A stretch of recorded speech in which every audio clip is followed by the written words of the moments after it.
think it is. Okay, all right. Ladies and gentlemen, thank you for joining us. No, it has started now. It started now. Okay, well, thank you if you hadn't joined us before, and thank you for joining us now. And if you join us later on, thank you for that also. We've got a series of links up there. We've got one for our next online conference with Paul Anthony Wallace, shall we? Yep. And we've got one for our next rock workshop. Which is later in September. Later in September, we put that back a bit. There's also a link to the article that you're about to talk about. Oh, yeah. And there's also a link to the last conference we did, in case you missed that, the one about the Yowies and the little people. Oh, yeah. Well, mainly about the Yowies. Yeah. Now, this one's about Slater's article, and what we haven't done is we've referenced it, but we haven't put the references in for security reasons because we're fully aware of the fact that people will probably try and grab this work and claim it as their own. So we're trying to cover that a bit. What I do want to do is thank a gentleman by the name of John White who sent us a lot of information about Slater. And that's not just the fact that he found all his work. It's also all the different newspaper clippings, and I wanted to talk about that. That's what this article's about. It's about Slater. You see, when the Standing Stone turned up, and everyone said, and Slater made these amazing claims about it being the oldest temple in the world, and having all this information about people coming through space and all this sort of stuff, he was roundly attacked and dismissed. And very simply, and it's very common, it was told that he wasn't a scholar, he wasn't a scientist, he wasn't well known, and no one cared about him. And therefore he should be dismissed. Now what they never did was actually find any of his work, anything he'd written, and said this is wrong or right. They never knew it because they never had it. We had his letters, they didn't ask for it, and they certainly didn't find all this stuff. We found it now and we're guarding it. And we've put up 2 chapters now. This second one is about Slater, and what you're going to find there is we wanted to deal with the lies about his past life. And I've got to tell you, the people who put these things up, and I know some of them are very highly credentialed scientists, are either lying or they're bad researchers. It's one of the two. They either know the truth and are lying about it, or don't know the truth. But hang on for a sec, if they don't know the truth, we now have over 30 different excerpts taken from all over Australia. And let's talk a bit about Slater. He's a nobody, according to everybody that's attacking him. It's funny, you know, because we've got a quote in there that said he's a well-known journalist in Sydney, and he is known as being an interpreter of Aboriginal writing. But what's more important than this, ladies and gentlemen, was that Slater was actually an editor of major newspapers throughout Australia over a 40-year period from the 1890s through to the 1930s, and they claim they know nothing of this. Well, he was the editor and chief journalist of Charters Towers newspaper. He was the editor and chief journalist of the Rockhampton newspaper. He was the editor and chief journalist in Gulgong, and then also in Newcastle. And we've actually got newspaper prints about that where he was lauded. When he went to Newcastle as the editor, he doubled the circulation of the paper, doubled the readership. In fact, he was so damn good at his job, he left that job and was given the job as the chief journalist for the Sydney Sun. Now, people say he's nobody and he's not a scholar or an academic. Well, how do you become the editor of 4 different newspapers and then the chief journalist of the Sydney Sun if you're not an academic? And by the way, when you read his work, you'll know straight away the guy's an academic. He can write really well. So that was a lie. Now, the other point in being a nobody, I want to make the point. We've looked at the different people he worked with, and what actually happened was they would go out into the field, gather the information, send it back to Slater. Slater would interpret it, and they would agree to that. Now, you might say, oh, well, they were probably idiots. No, there were solicitors, there were chartered accountants, there were architects, there was Fordham was obviously a principal of the primary school, And these people worked with him and stood by him. And it gets bigger than that, ladies and gentlemen, because one of the people he worked with extensively for a long period of time was the Catholic Archbishop of Sydney. In fact, there's a quote in there when the Catholic Archbishop of Sydney in 1899 went to Rockhampton and met Slater, and it was reported in the Catholic Weekly. And Slater gave to him a special edition, which was lauding, basically, this guy, the Catholic Archbishop. And they worked together on some archaeology that actually called into question whether Cook was the first person to find Australia. And this was put out by the Catholic Archbishop in Sydney, and it was put out as a paper in 1906 and was actually purchased and gazetted and catalogued by the Mitchell Library. And basically what it says is that a guy by the name of de Quito discovered Australia and raised the flag and proclaimed it as a Catholic and Spanish protectorate in 1606.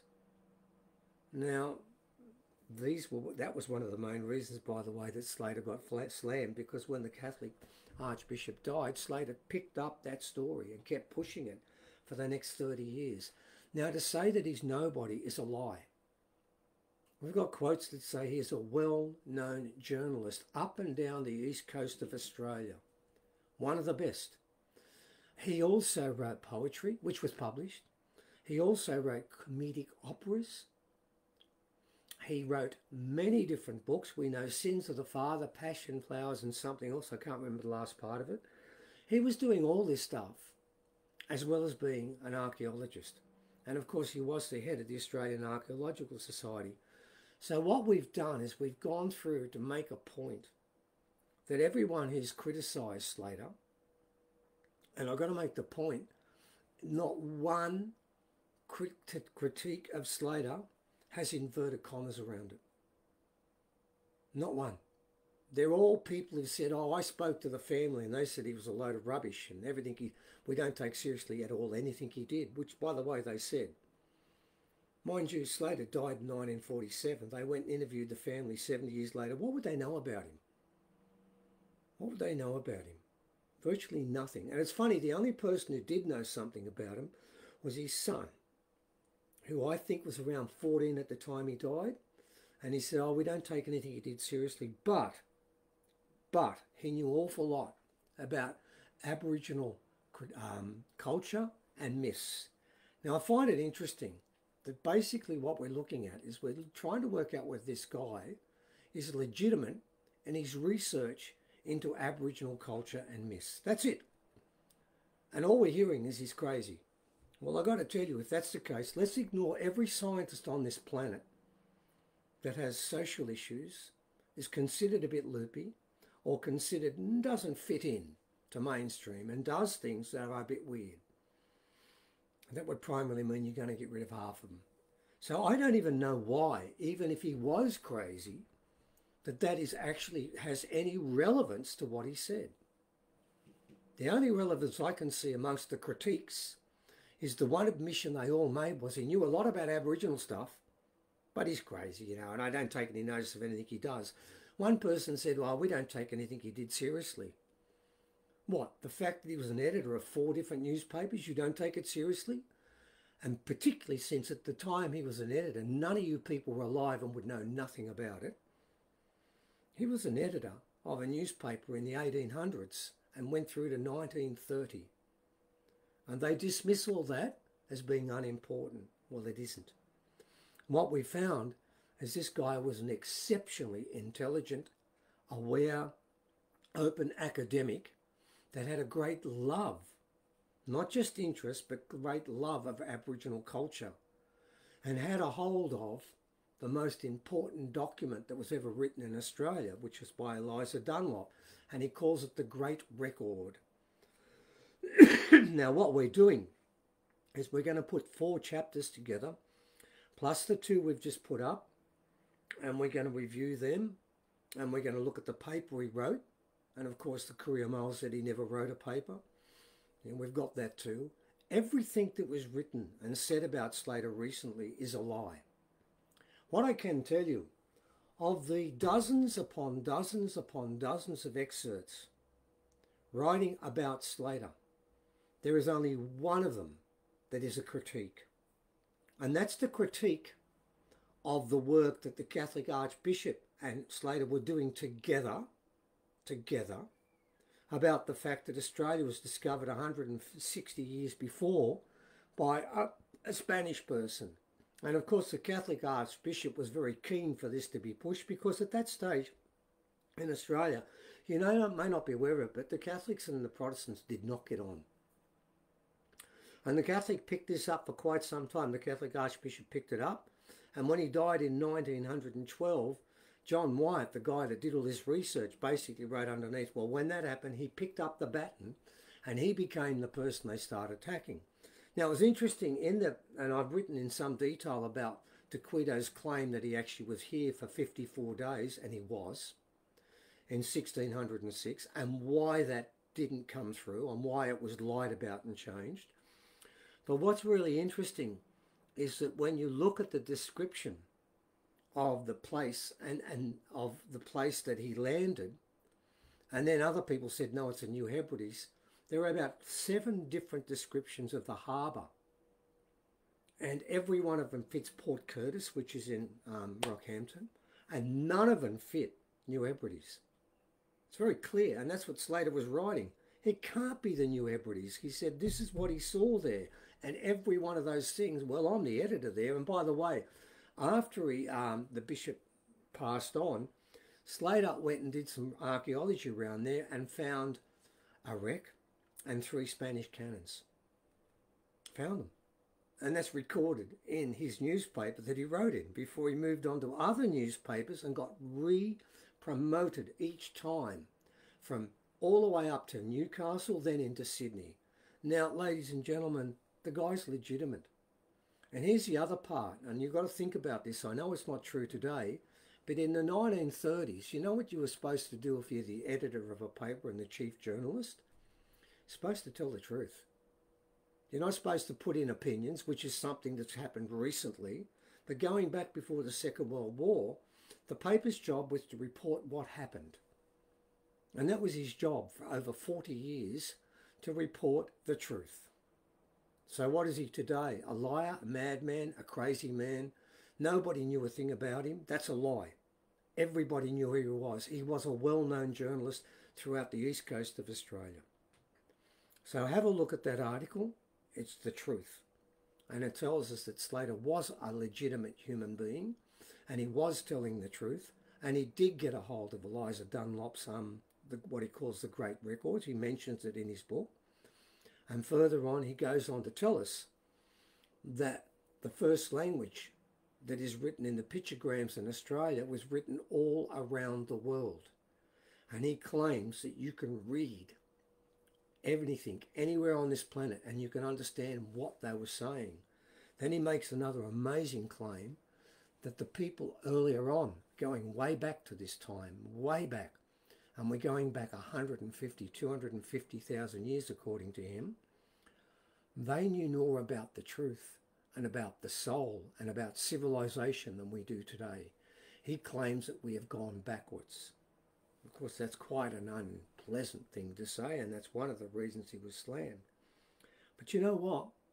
Now that his book is out, people should hold back in making a commentary about whether he's telling the truth until they have the courtesy to read what he had to say. And until you do, what right have you got to say anything?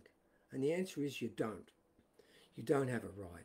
And nor does it matter if his family at the time thinks that he was saying that the Aboriginal people are the most advanced people on the planet, that all religions, be it Confucianism, be it any religion, it comes from Australia. All philosophy comes from Australia. All science comes from Australia. And that the people of Australia were the most advanced and civilised on the planet ever. You try saying that in the 1930s and see what people talk about and what they say about you. And see what your family says. Oh, that's exactly what happened. Well, the truth is that he did have that manual. He did read it. And what was written there about man coming to earth was 7 senses fully developed. And the fact that the soul is immortal, and what he said time after time, is civilization is turning the soul on. That's how you measure it. And he believes these people hadn't turned on more than anyone ever. And they understood the creation of humanity and why we are here. And those picturegrams and his book gives us the key to everything. Everything. So that's what's out at the moment. I suggest if you get the chance, if you could have a look at that, that would be great. And of course, both in our next online conference and in our workshop, we'll be doing a lot more work with Slater. As we go through that, we're going to be sharing with the people that we actually, as we go through this step by step. And eventually, once we've got through the first 4 chapters, we'll put a small book out and we'll make it as cheap as we possibly can, and we'll put them out in segments. And the first 4 books are based, the first 4 chapters, which is what we're going to do in the first book, is primarily setting out all the claims he's going to make. And then the rest of it is justifying it. And I want to leave you with one point. We've got his draft with all the things scribbled out and put in. The original final copy was approved in London to be published. And they would have read the first 4 chapters like we did about the claims he was going to make. And they would have known it rewrote everything we know about human history.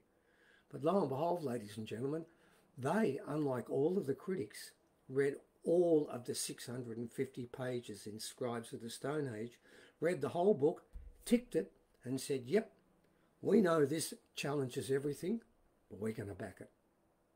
And that was in 1939, and the war came. Publishing house was blown up, and we thought that his documents were gone. Well, they're not, and they're back, and they will get published. So ladies and gentlemen, if you've got the chance, have a look at it. And I would suggest also come and join us for our next online conference. And secondly, come and join us for rock ceremony. We had another group that joined us. This is the 4th group that's joined us. We've now got about 85 people who sat between the rocks. And we still have 3 that didn't get a result. 2 we fully understand why, and 1 person, well, I don't understand it. Didn't happen for them. But for the other 82 out of the 85 that have done this so far, they all got amazing reactions between those rocks. So that's working. And if you come along there, you'll get to hear the latest update, because when we do that, we'll do our latest updates and we'll be showing you more information from Slater's work. And soon enough, hopefully within about a month, the first book will come out, and we'll continue working down that path step by step. So for now, ladies and gentlemen, thank you for joining us. Until next time, and I kept it under 20 minutes, which I promised, we'll say goodbye. Now, if I've just got a... Heaven, I can't make it move. Look, where's the... Oh, there it is.